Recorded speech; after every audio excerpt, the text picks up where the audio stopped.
So run the risk if you want, but don't complain when you have to pay the price.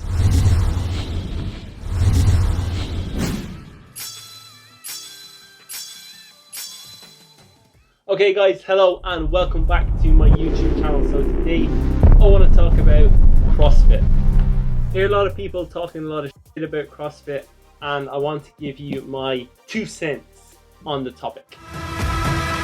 Matt Fraser rewrites history. Tia Toomey continues to make it. The two greatest of all time stand alone.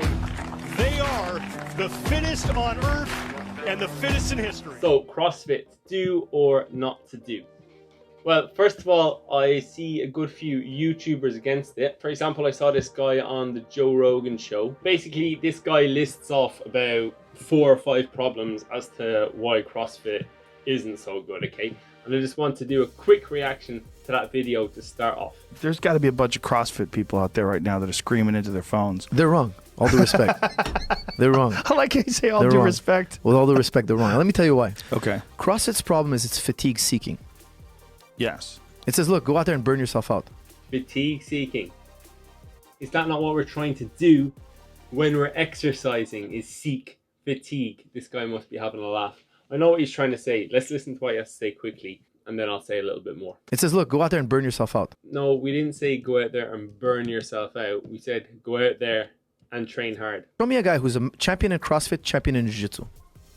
That guy would need 2 lifetimes to reach mastery in both of those. He wants to talk a little bit about crossing over sports. Well, not everyone wants to be a champion in 2 sports. And nobody said the CrossFitters, maybe the best CrossFitters in the world, but even them, nobody said that they're trying to be the best in the world in one of the areas of CrossFit that they're competing in, like running, weightlifting, cycling, whatever it may be. Yes, they're very good at weightlifting, but they're not going to be as good as the best. Everyone knows that. What he's saying is just ridiculously obvious. They use a lot of body weight, so it doesn't cost us anything neurologically.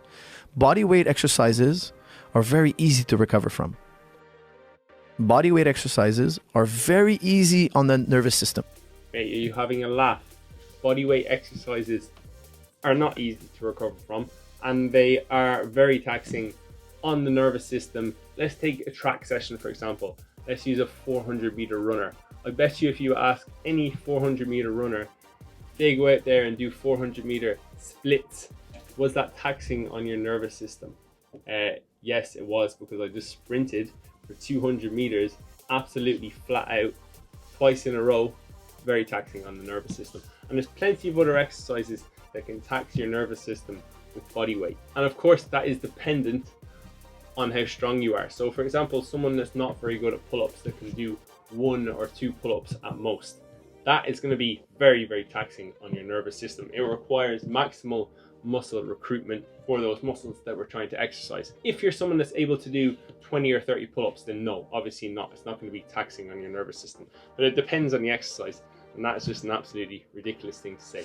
Trying to set a PR every class. Yeah. That's ridiculous. All due respect, I mean, it just doesn't make any sense. But why is it so popular? Because people think that's right. I mean, yeah, to an extent that is ridiculous, but it really does depend, and I'm going to get onto that now, so stay tuned.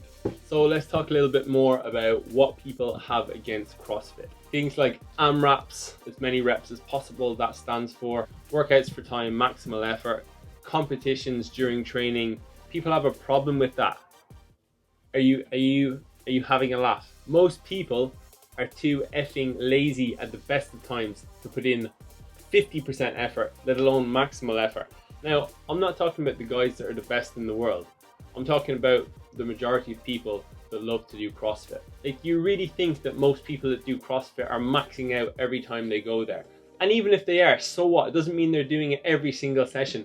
And even if they are doing it every single session, they're probably only doing it twice a week. So 2 hard training sessions, what's that going to do to your body? It's only going to be good for your body. There's absolutely no risk of overtraining there. And then you might say to me, oh, well, what about periodization and planning? CrossFit doesn't really involve too much of that. Well, first of all, it can do.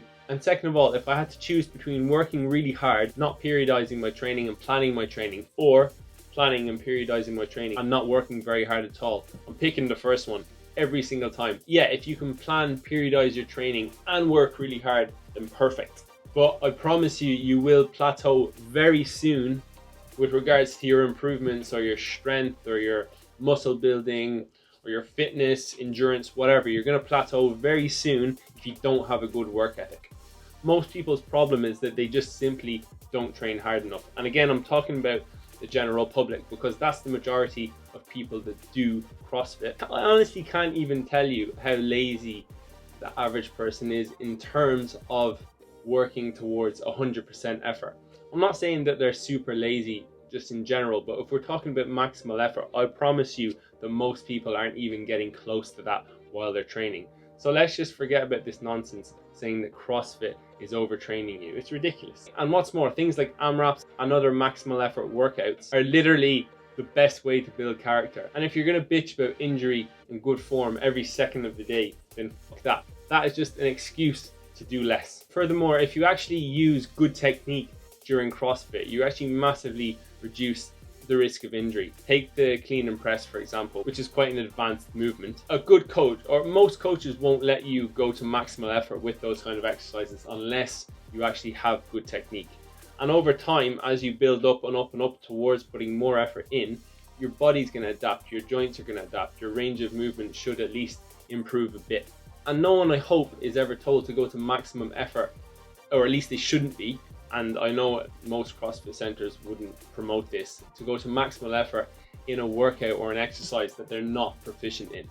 And before any of you say to me, I'm downplaying the risk of injury, I'm not downplaying the risk of injury. It's as simple as checking your ego through checking your form or checking the technique in which you lift when you're getting tired. Pushing through an AMRAP like a set that involves as many reps as possible is actually relatively safe. Pushing through one with shitty form is idiotic. So run the risk if you want, but don't complain when you have to pay the price. The thing is, I really believe that we're all aware of what we should and shouldn't be doing. We deep down know if we're doing something stupid. So there's no good pointing fingers at CrossFit. Just don't be an idiot with your own health. Now, what do I think of CrossFit? Well, you probably know by now what I think of CrossFit. But do I think people should be doing it? Well, yes, I do think people should be doing it, but why? Why do I think this? I think that people need to exercise a lot more. Okay, that's first on the list. I also think that everyone is taught in CrossFit, in the CrossFit gyms, how to exercise, how to perform certain exercises with good form. Not excellent form, fair enough, but good technique. And if you apply this good technique and combine it with not being an idiot and lifting with terrible technique when you get tired, as I said earlier, then it becomes a safe sport, and a lot safer than many other sports because there's no outside variable. You're in control of what happens to you. You're not allowing another player on the opposite team to dictate what's going to happen to you at any given moment. And not to mention the huge variety of positions that you get to train your body in, things like gymnastic positions, weightlifting positions. You get different forms of endurance, like you have running, rowing, cycling, skiing, climbing, and much more. The thing is, I don't expect anyone to be great at any of those things, but when you have your body trying to do a lot of different things, you're putting your body into a lot of different positions, and if you can do that safely without injuring yourself, then I promise you, as a physio, I can tell you that that is very good for you. And what's more, I don't hear anyone complaining about the outrageous rate of injury in things like rugby or maybe even American football. I mean, when the sport is the pride of the country and we're getting entertainment from it, well then it's fine. Who cares if everyone gets injured? It's so hypocritical. And like, CrossFit doesn't even statistically have a high rate of injury. CrossFit's also fun. It provides a competitive spirit that a lot of other sports don't. It allows you to try to work a bit harder than you usually would on your own or in certain environments where you don't have that team spirit. And if you find it fun, then that is the main thing. To add to that, it doesn't just provide like different forms of exercise, it also provides a lot of resistance training, where unless you do supplementary training when you're playing like football or running, those kind of things, unless you're adding weights to those kind of trainings, you're not going to be getting a lot of resistance training. And resistance training is excellent for developing bone strength, tendon strength, ligament strength, cartilage strength, a lot of those things, again, as long as it's done safely. And I'm not even exaggerating, this is actually scientifically proven to be true. Now, one more point to throw in before I stop complaining about people complaining about CrossFit. You might say to me, well, Koo, what about kipping pull-ups? Aren't they ridiculous?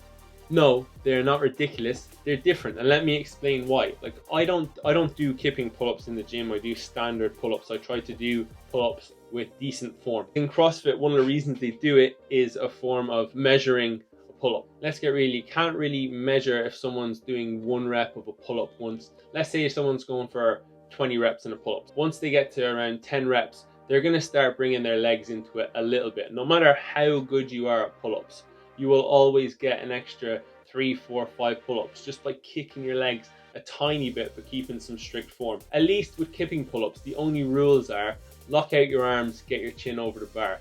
That way you can actually quantify and measure how many are being done, and there's no argument as to whether one was done or one wasn't done within the rules. So that's a massive plus, I think, of kipping pull-ups. I don't think that they're completely necessary, but I also think if you get good at doing pull-ups, then they're not dangerous, and they definitely have their place in competition. And while they do run a higher risk of injury due to the speed element, they're performed faster, there's probably a little bit more of a stretch element on your muscles. They are still a very, very similar, it's pretty much the exact same movement, a little bit more hip activation when compared to a pull-up. It's pretty much the same. And if you can get good at pull-ups, condition yourself in doing pull-ups, definitely I would say being able to do 8 to 10 with strict form, then moving on to kipping pull-ups is not going to be dangerous. Now, to be honest, I feel like I've said enough on the subject at this point, for now anyway. The main point that I really want to address is the pure nonsense being spread of CrossFit being dangerous and stupid. I really don't agree with it, as you might have guessed by now. Guys, it's really quite the opposite, and I hope I've shed some light on the subject. And I'm not even an avid CrossFit fan, like I don't even do it that much, but I did want to give my point of view on the subject. Anyway, we're going to finish the video there. Hope you enjoyed it. Hope you enjoyed me complaining. Please give this video a like and a comment below. Tell me what your thoughts are on some of the things that I've just said. Please subscribe to my channel if you enjoyed this video, if you enjoy my videos in general. I do bring a new video out every Monday, so until next week, goodbye and good luck.